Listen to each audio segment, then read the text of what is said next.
Saudara, bendera putih berkibar di sepanjang jalan dari PD Jaya menuju Samalangan Biren, Aceh sebagai tanda warga menyerah dan pasrah serta meminta bantuan internasional untuk memulihkan desa mereka pasca bencana. Pemasangan bendera juga dilakukan sebagai bentuk kekecewaan warga terhadap penanganan pasca bencana.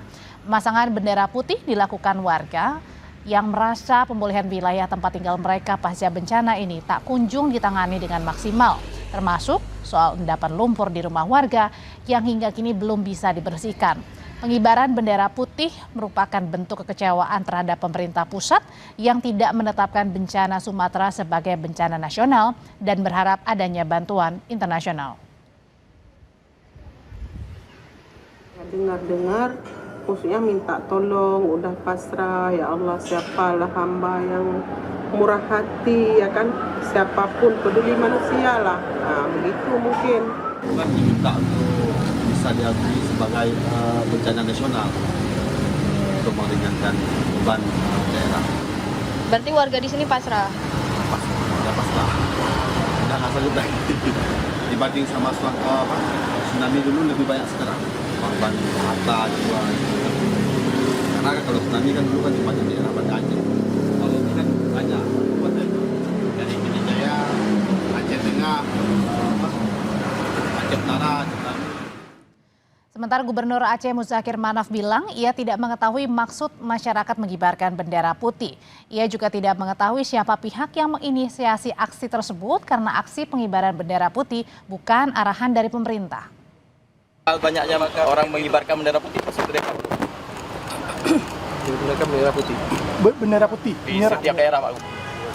mengibarkan Koordinasi ada itu kopi itu apa maksud mereka? Yang itu di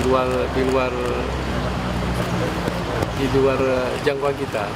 Ya, siapa yang merintah itu? Apa maksudnya? Kita sudah jelas kan? Aceh dalam NKRI. Lalu apa sebenarnya maksud pengibaran bendera putih di Aceh? Apakah masuknya bantuan asing seperti yang diharapkan para korban bencana akan bisa mempercepat pemulihan pasca bencana? Kita bahas bersama Ahmad Irawan, anggota Komisi 2 DPR dari fraksi Partai Golkar. Mas Irawan, selamat malam. Malam, Mbak. Ada juga bergabung bersama kami Humam Hamid, Guru Besar Universitas Syah Kuala Aceh. Selamat malam, Pak Umam. Selamat malam, Audrey. Ya, saya mau tanya dulu ke Pak Umam. Pak Umam, sebenarnya bendera putih saat ini yang dikibarkan warga Aceh mensyaratkan apa, Pak, sebenarnya? Itu gampang sekali. Itu kan orang-orang yang bukan putus asa, tapi itu isyarat darurat. Jadi masyarakat Aceh itu dalam bacaan saya mengibarkan bendera putih itu menyebutkan bahwa negara belum sepenuhnya hadir dengan mereka. Itu aja persoalannya. Kan ada bantuan yang sampai sekarang dilakukan, baik itu misalnya melalui laut, melalui udara. Itu tidak cukup bagi warga di sana. Apa yang sebenarnya dirasa paling kurang? Sebenarnya udah dijawab oleh Pak Prabowo kemarin. Ya, sebenarnya semua ini sekarang kalau kita lihat, kita putar semua, ada 3 bupati yang menyerah. Ya, ada gubernur yang menangis. Ya, ada seorang Prabowo yang begitu kuat, begitu sampai ke melihat kenyataan di lapangan, itu dengan spontan keluar, saya tidak punya tongkat Nabi Musa. Itu artinya apa? Dia secara nggak sadar sudah melihat beban yang amat sangat besar. Beberapa asesmen mengatakan bahwa siklon kali ini itu, Senyar ini itu lebih dahsyat dari tsunami. Itu aja persoalannya. Dan negara masa saja sampai hari ini belum mampu, kebutuhan warga belum sangat mampu begitu. Itu aja, Audrey. Oke, jadi kalau jadi begini, ada memori kolektif yang nggak bisa dilupakan. Negara itu hadir penuh ketika tsunami. Dan ini hari ke-20 hari ini.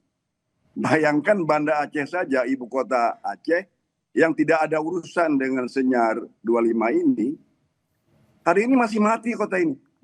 Listrik tidak ini ada maksudnya? Listrik, tidak ada telepon. Ini susah sekali ini. Ya. Jadi sebenarnya tanpa bendera putih pun kita sudah tahu amat sangat darurat untuk Aceh. Jadi bendera putih itu adalah ekspresi save us, itu aja. Oke, Itu Mas, aja. Mas Irawan, ini warga sudah menyerah. Menyerah bukan berarti yang bagaimana, tapi menyerah pada keadaan dan bermaksud untuk ayolah begitu, ada bantuan yang lebih. Selama ini ternyata bantuan-bantuan yang dirasakan tidak terlalu benar-benar terserap oleh masyarakatnya, Mas Irawan. Apa yang terjadi sebenarnya? Memang kalau kita tadi mendengar Prof. Uman, ini adalah satu bentuk ekspresi yang disampaikan oleh masyarakat di Aceh, dan saya kira ini juga harus didengar oleh pemerintah, tetapi tidak hanya pemerintah pusat yang terus menerus kemudian dituntut untuk kemudian melaksanakan kewajiban negara, tapi ini harus terbangun satu kerjasama yang penuh antara pemerintah dan pemerintah daerah untuk kemudian memenuhi ekspektasi masyarakat di yang terkena dampak bencana tadi. Tapi yang perlu saya sampaikan di dalam forum ini bahwa sebenarnya yang dilakukan oleh pemerintah pada saat ini, bahkan kalau kita lihat hasil rapat paripurna kabinet terakhir itu, semua Presiden sudah mengarahkan agar ada pengerahan sumber daya ke daerah bencana tersebut. Dan saya kira tadi termasuk tadi yang disampaikan bahwa sebenarnya makna yang dimaksud oleh Pak Prabowo terkait bahwa tidak punya tongkat Nabi Musa itu yang tadi juga disampaikan oleh Prof. Umam, sebenarnya lebih kepada bahwa tidak ada penanganan bencana yang bisa selesai dalam sehari gitu. Memang membutuhkan satu proses yang saat ini sedang dilaksanakan oleh pemerintah. Oke. Saya mau nanya kembali kalau gitu ke Pak Umam. Pak Umam, sebenarnya kalau katakanlah dari skala 1 sampai 10, sebenarnya tolak ukur yang bisa dikatakan yang bisa terasa bantuannya ini dari skala 1 sampai 10 berapa bisa dinilai kah, Pak Umam? Sangat suka untuk menilai. Sekarang begini, bayangkan puluhan ribu rumah di paling kurang 5 kabupaten kota itu, paling kurang 5, itu tertimbun lumpur 2,5 meter.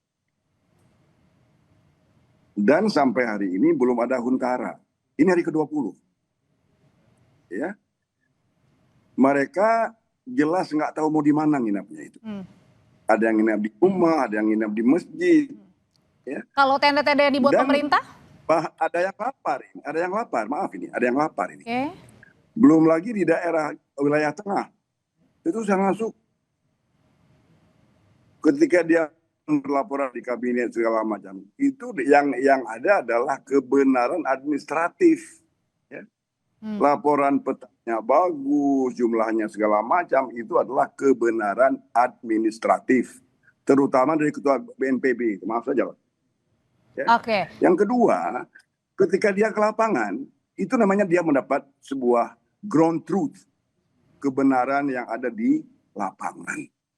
Dia melihat bagaimana tameng itu habis digenangi oleh lumpur. Dia terbang kemudian ke Benar Meriah. Dia terbang kemudian ke wilayah tengah. Dia lihat hancur sekali. Yang dia katakan itu, dia nggak mengatakan secara terbuka, tapi yang dia katakan adalah kapasitas Aceh itu nggak mampu mengurus. Jadi jadi kita satu-satu bahas. Kalau tadi dibilang katanya bahwa ini hanyalah kebenaran administratif saja, kenyataannya di lapangan nggak begitu, Mas? Ya, saya ingin meneruskan tadi, termasuk tadi yang disinggung bahwa pemerintah daerah tidak mampu dan menangani bencana. Sebenarnya itulah yang perlu kita koreksi dari proses birokratisasi penanggulangan bencana. Jadi sebenarnya itu persyaratan administratif bahwa ketika kabupaten kota kemudian tidak mampu, maka prosedur penanganan bencana dilaksanakan oleh provinsi. Jadi bukan tidak mampu dalam arti material, tapi dalam arti formil bahwa perlu ada kerjasama di tingkatan provinsi. Tapi sudah berminggu-minggu, bukannya hal ini harusnya sudah selesai di tingkat-tingkat seperti ini? Ya makanya kemudian yang itu kan sudah selesai sebelumnya. Itu kan sudah selesai dan saat ini bencana ya. Dan Prof, mohon maaf Prof. Bencana nggak menunggu laporan. Bencana nggak menunggu rapat. Bencana itu kematian, kemudian kelaparan, tidak ada rapat di situ. Yang ada adalah judgment yang paling clear saja ketika tsunami. Day 5 selesai itu. Ini sudah hari ke-20. Tolong Pak Irawan ini ngomong di DPR. Kita mau dengar di DPR. Diam semua DPR RI di Jakarta, membiarkan saudara-saudaranya itu di Sumatera Barat, di Sumatera Utara. Artinya dirasakan sama warga ini terkesan ada pembiaran. Nah itu yang sebenarnya begini, kalau kami lihat apa yang dikerjakan oleh pemerintah, terus pemerintah daerah sejak hari pertama sampai dan hari ke-20 ini adalah suatu usaha yang sungguh-sungguh dan seksama. Makanya kemudian rapat-rapat itu penting untuk kemudian mengkoordinasikan dan mengintensifkan. Dan saya lihat, kami menilai bahwa juga pemerintah juga telah melakukan sesuatu yang maksimal yang bisa dilakukan sampai saat ini. Makanya kemudian kami DPR menuntut agar tahu mana kemudian yang memang menjadi prioritas pada saat ini agar penanganannya bisa dilakukan secara tepat dan cepat. Tadi seperti Profesor Umam menyampaikan ada satu kebutuhan terkait hunian sementara. Itu yang kami dorong. Kalau kelaparan kami belum pernah menerima laporan bahwa terjadi kelaparan karena kebutuhan pangan itu yang justru menjadi prioritas. Saya melihat dari apa yang kami disampaikan kepada kami, satu kebutuhan pangan, yang kedua adalah kebutuhan listrik, terus kemudian kebutuhan hunian sementara, terus pencarian korban yang tanahnya mulai mengering itu dilakukan. Nah dari laporan update yang kami terima, yang saat ini adalah yang menjadi prioritas adalah aksesibilitas distribusi atau logistik itu karena jalan masih. Mas Irawan, kalau gitu dengan banyaknya tadi permasalahan, ada masalah infrastruktur, hunian sementara, makanan juga, kemudian juga mungkin sekolah-sekolah, warganya mau bekerja gimana caranya? Pertanyaannya kenapa kalau begitu tidak membuka saja seluas-luasnya bantuan asing? Nanti ya usai jeda Bapak-bapak tetap bersama kami di Sapa Indonesia Malam. Ke Pak Umam. Pak Umam, kalau dikatakan tadi Mas Irawan, sebenarnya pemerintah juga tidak abai ya untuk membuka seluas-luasnya. Karena kita mampu. Tapi untuk sementara kita mampu begitu bisa menangani dulu dari lintas kementerian pemerintahan pusat, kementerian lembaga sampai ke pemerintahan atau di daerah begitu. Tapi pertanyaannya sebenarnya apa sih yang warga inginkan, Pak Umam? Boleh saya bicara? Ya, Pak Umam. Halo, Mbak Audrey. Ya. Pertanyaannya, apakah Indonesia tidak mampu menangani sendiri? Kan itu pertanyaannya kan? Indonesia mampu, sangat mampu. Tetapi negara yang kuat tidak sendirian bekerja dalam krisis yang sangat besar. Ya. Kita ini upper middle class. Kalau dari segi status kita. Jepang itu develop. Amerika itu superpower. Ketika krisis, mereka membuka. Gak usah malu, ini adalah solidaritas internasional. Kita bantu orang. Jadi ini bukan aib. Jadi bukan masalah gengsi gitu Pak Umam? Bukan aib. Ya. Tsunami itu ada. Bagaimana? Ya, jadi artinya bukan semata-mata ini untuk juga contoh darurat gengsi. ini. Banda Aceh enggak bagus komunikasinya, internetnya enggak bagus ini. Nggak apa-apa, silakan Pak, kita bisa mendengar dengan jelas, Pak Umam. Membuka pintu ya terdengar. Jadi membuka pintu untuk bantuan asing bukan tanda kelemahan. Ya, negara kuat benar. Tapi negara kuat dalam menghadapi krisis yang amat sangat besar seperti ini tidak bekerja sendirian. Ya, saya kira beginilah kalau saya mau ngomong. Aceh ini punya memori kolektif. Bagaimana negara itu memberikan kasih sayang dalam tanda petik kepada warganya ketika mereka tertimpa dengan bantuan besar. Hari ini itu belum ada. Saya bukan mengatakan tidak ada. Dan ini adalah hari ke-20. Tadi Mas Irawan mengatakan sebuah kata kunci, aksesibilitas. Ada makanan, nggak nyampe. Itu di wilayah tengah itu patah jalannya itu. Orang-orang mengangkut individu, keluarga, 20 km berjalan, menjemput makanan. Bagaimana kalau yang single parent, bagaimana orang tua, bagaimana yang orang sakit. Ini luar biasa ini. Jadi lagi-lagi ya, jangan marah kenapa orang menaikkan bendera putih. Pertanyaannya adalah kenapa orang menaikkan bendera putih. Itu yang paling penting. Jangan melihat keberatan, tapi lihat kenapa mereka bendera putih. Tanda bendera putih adalah tanda darurat, save us itu. Jadi itu, tolong selamatkan kami. Tidak ada maksud penghinaan, tidak ada maksud menghina negara, tidak ada maksud merendahkan kedaulatan, tidak ada. Tapi di sini mungkin titik lelahnya ya, titik lelah dari berhari-hari ya Pak Umam ya, berharap ada bantuan segera, tapi nyatanya di 20 hari pasca penanganan ini nampaknya belum semua merata, Mas Irawan, yang dirasakan oleh warga. Begini Mbak, Mas Irawan, kalau saya boleh sebentar ya. Coba suruh terbang teman Anda dari Jakarta ke Banda Aceh. Sampai ke airport Banda Aceh itu hari ke-20 belum ada sinyal di situ.